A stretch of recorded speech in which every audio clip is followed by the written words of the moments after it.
Hello, welcome to the Comic Book Commentary. I'm Bo Leidig, and this week we're going to be taking a look at a brand new comic, well, brand new from 1992 comic from the early days of Image by one Rob Liefeld. It's Supreme #1. So let's zoom in and take a closer look.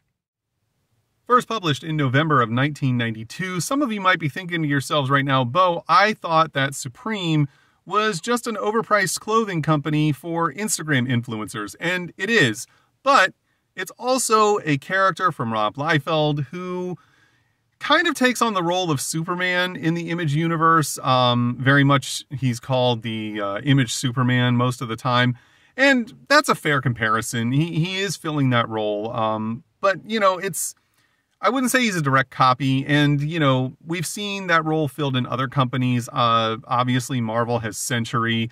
If you've ever read the book Superior by Mark Millar, it's also very much a Superman-like character. So I feel like it's okay to have a character who kind of fills that role and is similar but not identical. You can see here that the cover is actually pretty bare bones, just featuring Supreme front and center, flying through outer space, as we see the only real, specialty thing that was done here for this cover was just making the logo and the Image logo in chrome foil, which, I'm fine with that on a first issue of a comic, and it's not so overbearing that it takes over. That's something else I like. It's just, keep it simple, make the title of the comic pop, but don't go crazy with it being on the entire cover either. Rob Liefeld, creator, writer, inker. Brian Murray, penciler, writer, color design. Kurt Hathaway, letterer. Richard Ory, technical assistant. Digital Chameleon, color separations. Eric Stevenson, editor. We see here on the first page, the comic book starts out in outer space, and this is where you start to think, okay, this is a direct copy of Superman. However, we find out in this sequence that as Supreme approaches the Earth, he says home, but then says, no, I don't deserve to call it that. Meaning that he is in fact from Earth. He's not, an alien from another world. And we then see some satellites hovering around the planet, orbiting and monitoring, and then finally realizing that something awry is coming towards Earth at a very high rate of speed. We then see a group of scientists who I can only assume are part of NASA as they are monitoring the satellites, and one of them realizes that there is an unidentified object approaching Earth at unbelievable speeds. One of them asks if it's a warhead. The other one states that no, it's something different, and a third man then states that the object is slowing down to Mach 4 as it approaches. Which does let us know that Supreme is capable of flying at unbelievable speeds, as we see him approaching the Earth in a glow of energy that will start to get bigger, as we'll see on the next page.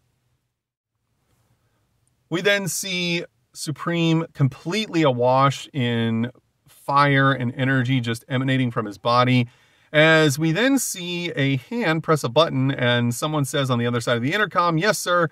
And the shadowy figure then says, "Do it, send them up." Now, we don't know if this is supposed to be a representation of the president or perhaps someone else in the government, but it's definitely someone working for the US government, as we will find out when we see who he's sending up to greet Supreme. We then see that Supreme seems surprised to be confronted by none other than the Youngblood away team, consisting of Sentinel at the helm, along with Bedrock, Die Hard, Photon, and Combat.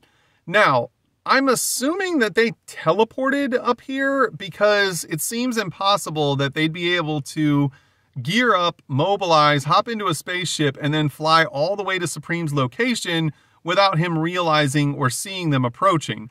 Also, I do find it surprising that, they were able to still get there as fast as they did, given that, at least Sentinel and Bedrock can't breathe in outer space, so they need some sort of life support system. Obviously, Die Hard is an android, so he doesn't need such a thing. And assumedly, Photon doesn't either, given that he's an alien, and we don't know about Combat. He does have his helmet on here, so perhaps that keeps him alive in outer space, and he now has some sort of hover skiff that we've never seen up until this point. Sentinel states to Supreme to state his business as they represent the United States government, and they want to know if he's friend or foe before they allow him to enter the planet's atmosphere.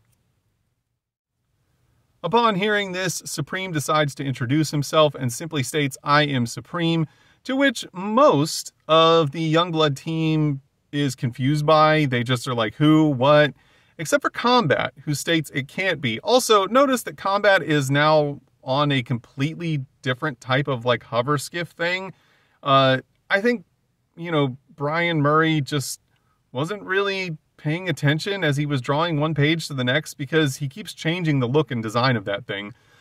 Sentinel says, "Look, I don't know who you are," but tells Die Hard to stand at the ready and states that, they represent the law on this planet and before he can enter. But then he's interrupted when Combat states that he can't possibly be Supreme. And Combat states that Supreme helped the people of Combat's planet to win a war in the past, and he believes that there's no way that this is the same Supreme that did this, as he lunges forward and attacks Supreme, striking him in the chest with his staff.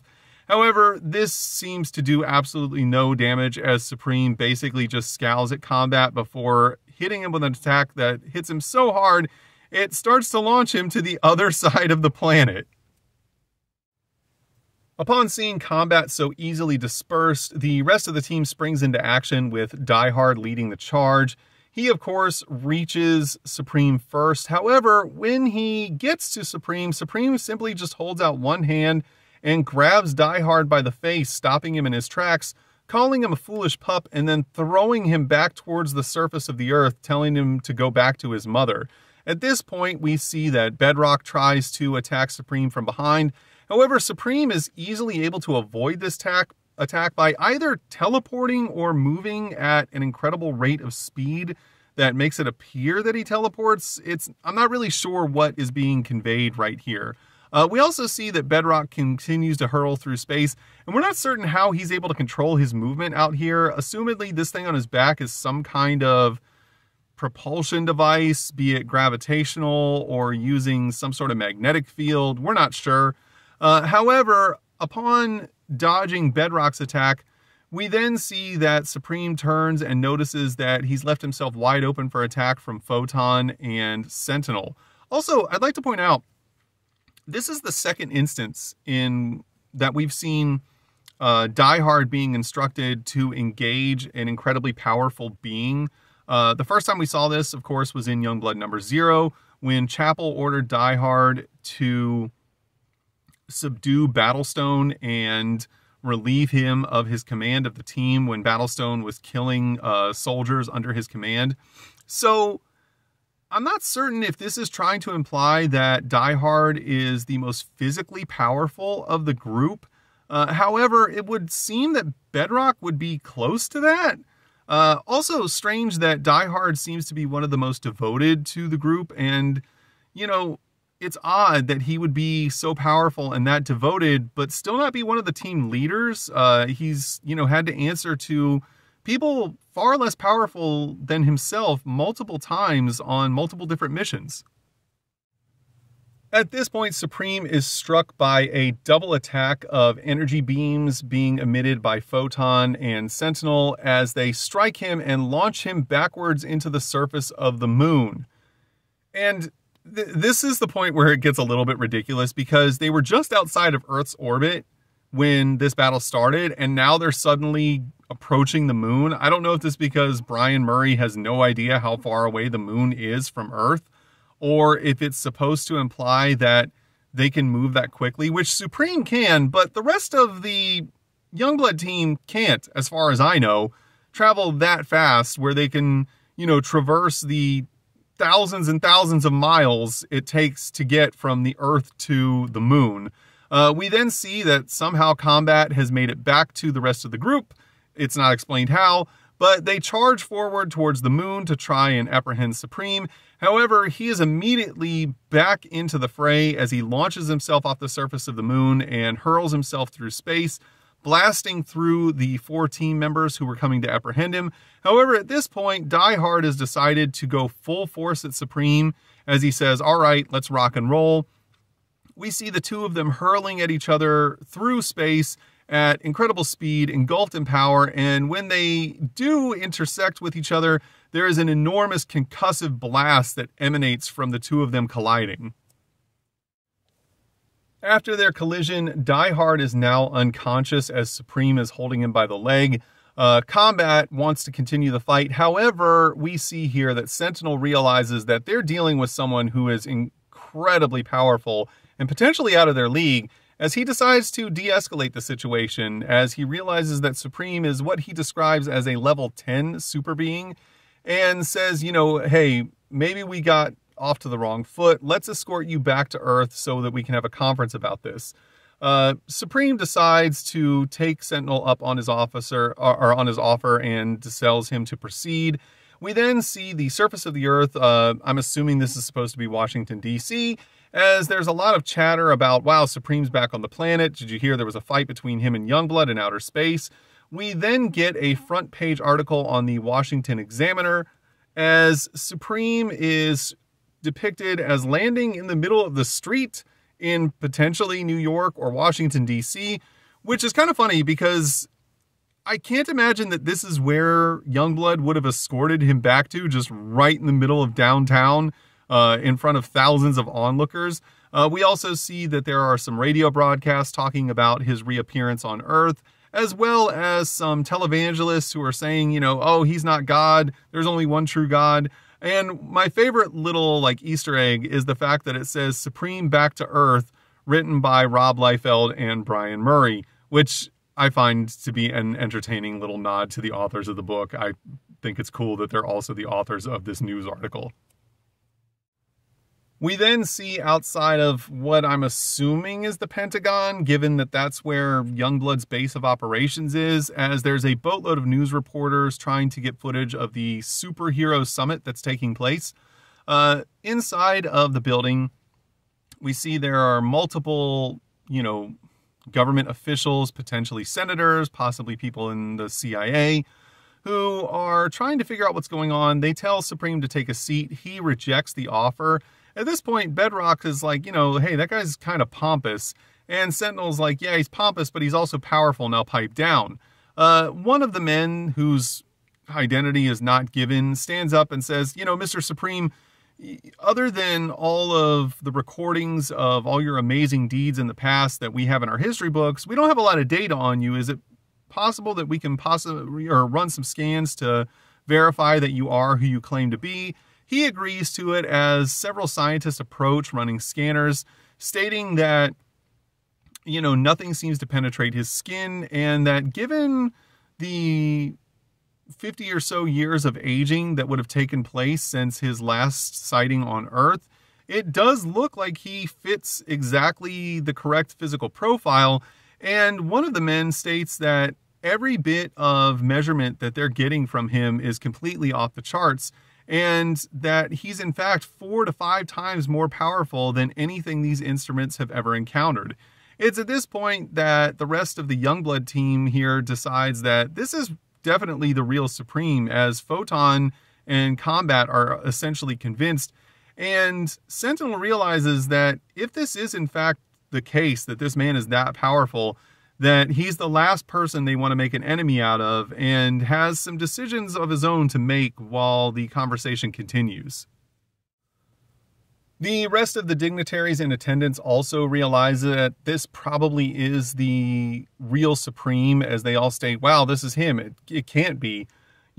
At this point, Sentinel takes over, stating that he'd like to offer a full contract on behalf of Youngblood, along with, granting him a position in the ranks, corporate profit sharing, full media coverage, all of the bells and whistles.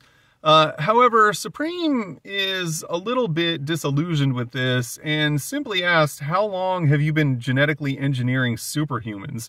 The government man then states, I think you may need a little bit of time to acclimate, and if there's anything we can do, don't hesitate to ask. Supreme just says perhaps, and then also tells the man to stop calling him Mr. Supreme, it's just Supreme. And as he starts to leave the room, Sentinel once again makes a plea, stating, you have a place with Youngblood, please consider our offer. It's at this point I started to realize that this is very similar to the way that the boys are portrayed in the comic and on the TV show, which I'm not saying that, the boys is in any way a ripoff of Youngblood, given that, these ideas weren't even first explored with Youngblood. You could go back to Watchmen and see these same type of plot points explored in that comic book. But it is kind of funny to see that, we've got this same kind of, similarities between multiple books and multiple characters of, what if, super beings worked for the government, but also were public celebrities as well. It's at this point that Supreme decides to leave the meeting by just blasting out through one of the windows, which is hilarious. At this point, Sentinel realizes that Supreme probably has no interest in joining Youngblood and says, I'll take that as a no. Supreme decides to continue to fly up into the Earth's stratosphere, getting further away from the surface, getting further away from all of the chatter and radio noise as he leaves the atmosphere and enters outer space. Meanwhile, in the office of Mr. Gate, who we met in Youngblood number 3 during the extra image section, he realizes that the Supreme character is exactly who he's been looking for to lead his superhero team known as Heavy Metal. Smithers, his sidekick, or I guess underling, states he would make an excellent leader for Supreme, or for Heavy Metal. However, Mr. Gates says actually Supreme would be Heavy Metal, and then states, hey, no offense, guys, to the team members who were standing right behind him overhearing all of this, but to Gates' credit, he is correct. Supreme is more powerful than the rest of Heavy Metal combined. Then Smithers asks Mr. Gate, how do you plan on convincing him to join us, sir? At this point, Gate starts to speak as we see Supreme flying around the exterior of the Earth. And he says, it'll take a considerable amount of work, but it's been my experience that any being who possesses great power also possesses a great weakness, as we see Supreme shedding a tear of potential joy of being back home. And this is where the issue ends. There is then the Supreme, I guess, letter section, but it's not really a letter section. This is literally just a statement from Rob Liefeld, basically thanking everyone who is buying Image Comics and reading the comics that are being put out. Essentially just stating that, the only reason any of this is possible is because of all of the readers who are buying up all of the books, and that he's very gracious in the fact that they're all giving him the opportunity, along with the rest of the Image creators, to create something new and, work under their own terms. It's actually a really nice letter, and I am,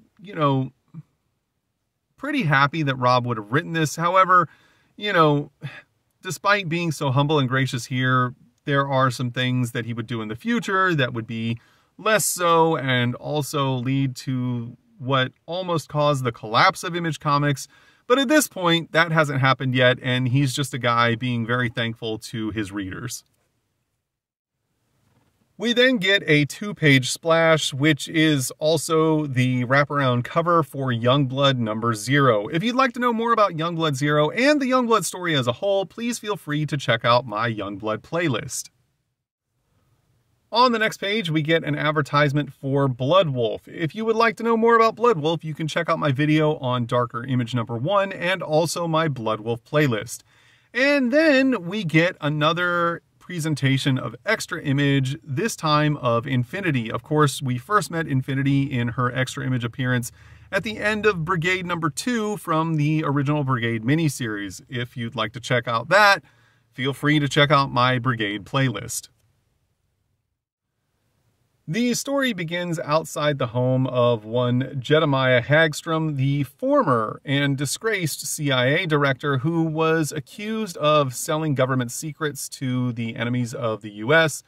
He, however, is under the scrutinous eye of one Senator Edward Reif, who believes that even though Hagstrom was cleared of any wrongdoings, is definitely still liable for a lot of shady things that were going on in the CIA, and he plans on exposing these at a Senate hearing. Meanwhile, as Hagstrom watches this, his butler, who by the way is named Benson, and at this point I'm pretty convinced that anytime Rob introduces a butler character in his, well, not necessarily just a butler, but any type of number two to a villain, or even, I guess, a hero at this point, they're always going to be named after some kind of TV butler or number two, and he damn well better come up with a Mr. Belvedere at some point. His butler, Benson, states that, it appears that we won't be able to ignore this any longer, as Hagstrom, who is wearing this weird helmet and also smoking a cigarette, states that, he's going to make sure to take care of Rife personally tomorrow before the senator can, implicate him in any wrongdoings. Meanwhile, we then see Infinity flying through the air carrying her faceless robot companion. Interestingly, we don't get to see the battle in which she escaped after being freed from her quote-unquote imprisonment at the facility she was being held. She also states, Infinity, is that really what you're calling me? As the robot tries to explain to her that that is indeed the name she goes by. And Infinity is pretty much at a loss here, as she's not sure what happened or, why she was locked up in that tank, or who the heck this faceless robot wearing a trench coat is, or why she had to fight her way out of that facility. She's completely lost, and also doesn't realize how or why she has all these powers with the ability to fly and also produce some sort of crazy energy from her fist. This is just all a huge mystery to her, and she is very confused and wants answers immediately. As Infinity continues to fly along, she continues to ask questions. She wants to know why she was in that facility. She also wants to know how this robot knew where she was at and why she got attacked after being freed. She also wants to know the robot's name. The robot tells her that it doesn't really have a name in the sense that she thinks, but that in the past, Infinity referred to the robot as Enigma. It's at this point that Infinity gets more confused, stating, in the past, how do I know you from the past? And then the robot tells her, Enigma, that she probably also has memories of her past that she can't explain. Infinity starts to realize that Enigma's correct and says that the only memory that she has of before her imprisonment and waking up from the facility is her own death. And then realizes that that doesn't make any sense, as she grabs Enigma by the trench coat and states, I want answers and I want them now. However, she was distracted during all of this and not paying attention to where she was flying, as she's actually made it into outer space and suddenly collides into an asteroid, knocking Enigma out of her grasp and blasting the asteroid apart. She then looks around and says, wait a minute, how the hell did we get out here? How am we supposed to get back? Enigma states, you'll get back the same way you got out here under your own power, as Enigma then takes the opportunity to just shoot back to the surface of the Earth at an incredibly high rate of speed to the point where it's almost instantaneous. Then Infinity is a little bit perturbed, stating, wait, but then realizing that it's too late, Enigma's already gone, and she starts to fly back to the Earth and realizes that, Enigma's not going to be answering her questions anytime soon, and she's not really sure what to do from here, but she's going to have to figure it out on her own, and realizes that at this point, she's just going to have to rely on her own intuition, which unfortunately is not going to be as easy as it sounds, as we see her make it back to the surface of the Earth and fly past what I'm assuming is the Washington Monument. Meanwhile, back on Earth, assumedly in Hagstrom's residence, we find that he is now speaking with a hired assassin who he wants to take out the senator before Rife can bring any of the potentially harming evidence that he has to the forefront. The man agrees, who also, we don't know who this guy is. We don't know his name. We just know that he's rocking some Liefeld shoulder pads.